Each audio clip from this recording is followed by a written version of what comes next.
ఉన్నటువంటి స్కూల్లో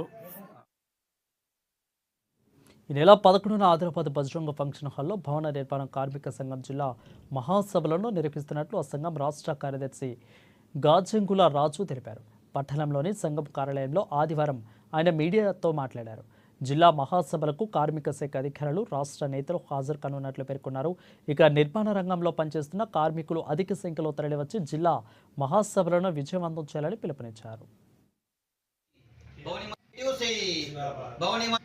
భవన నిర్మాణ కార్మిక సంఘం జిల్లా మహాసభ మార్చి 11వ తారీఖు రోజున ఆదిలాబాద్ బజరంగ్ ఫంక్షన్ హాల్ నందు నిర్వహించబడుతుంది.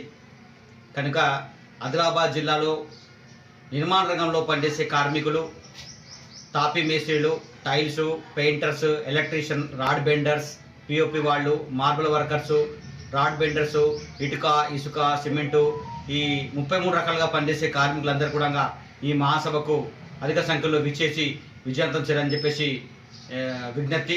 అంతేకాకుండా ఈ కార్యక్రమానికి లేబర్ డిప్యూటీ కమిషనర్ గారు ఈ కార్యక్రమానికి హాజరవుతున్నారు. నిర్మాణ రంగంలో పనిచేసే కార్మికుల సమస్యల్ని పరిష్కరించేందుకు ఈ రాష్ట్ర పిలుపు మేరకు జిల్లా మహాసభ నిర్వహించబడుతుంది. ఈ మహాసభను విజయవంతం చేసే బాధ్యత ప్రతి ఒక్క కార్మికుడు ఉంది. కాబట్టి ఈరోజు లేబర్ డిపార్ట్మెంట్లో లేబర్ వెల్ఫేర్ బోర్డు స్కీమ్స్ అన్ని కూడా ప్రతి ఒక్క కార్మికుడు వినియోగించుకోవాలని చెప్పేసి ఈ కార్యక్రమాన్ని చేపట్టడం జరుగుతుంది. ఈ కార్యక్రమానికి భవన నిర్మాణ కార్మిక సంఘం రాష్ట్ర అధ్యక్షులు గన్నరాపు రమేష్, ప్రధాన కార్యదర్శి ఎం ప్రవీణ్ కుమార్, గాది లక్ష్మీనారాయణ, జాడిపోషం, పిట్ట సమ్మయ్య వీళ్ళందరూ కూడా రాష్ట్ర కార్యవర్గం కూడా ఈ మహాసభకు విచ్చేస్తున్నారు. కనుక నిర్మాణ రంగంలో పనిచేసే కార్మికులు